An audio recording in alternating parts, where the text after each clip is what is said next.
So Act 3 of the play marks the climax where Cornelius has to stand in mock trial. Yes, a mock trial.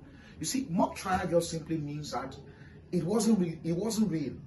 Before Cornelius was even made to come over to the Senate and face the tribunes and the people, his fate had been decided. Because remember that in that same act, Caesarius had earlier asked the atheists to tell the people that while the trial was going on, they should keep shouting. They should keep shouting that throw him down the Typean rock. And we don't understand that the Typean rock is a cliff where those who were accused of treason were pushed down and then they fall to their death. And so, you see, since the tribunes are hell-bent on ensuring that Marcus never becomes a consul, because they do understand that if Marcus becomes a consul, he is going to shut down their offices and they are going to lose power. And so it is not even about the people, it's about protecting their authority, that office that they have.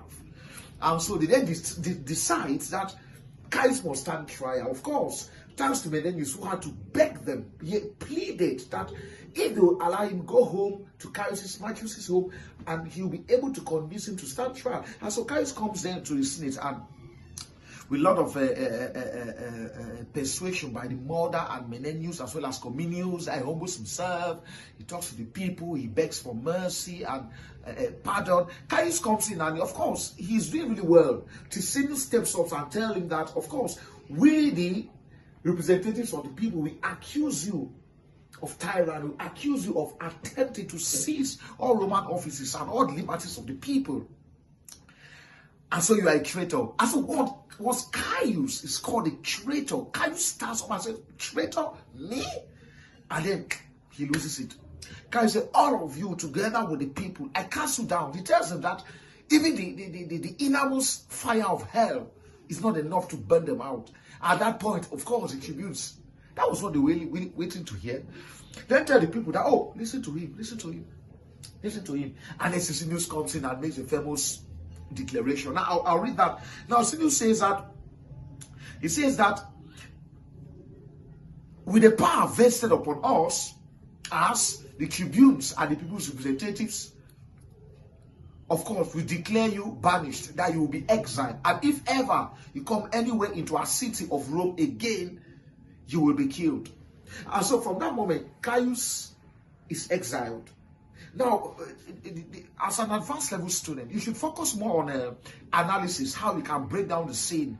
Now, if you go to Act 3, Scene 3, you'll find that scene there. It is explicit, you can see it there. But then what are some of the significant dramatic aspects we can take from that episode? First, there's a lot of intrigue and thrill, in the sense that the episode thrills the audiences when we see Caius speaking out, talking to the people. And we observe that there's some kind of an intrigue, in the sense that Brutus and Sinus is all about pushing Caius, pushing his buttons and get him off the script. While Caius on the other side is all about pretending to be humble, which we do know it is not in his character to be humble. And so at the end of the day, Caius had been kicked out. And so the people shouting generates a lot of thrill.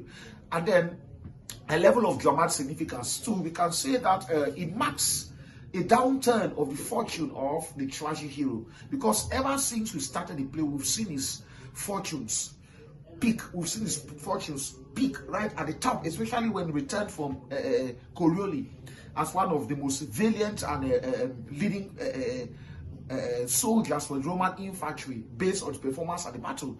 Now we see that same fortune dipping. It gets down to the bottom, rock bottom, when he is finally exiled from Rome. So Caius had to walk out of Rome. But then, upon walking out of Rome, Caius is hell-bent on coming back for vengeance. He seeks revenge.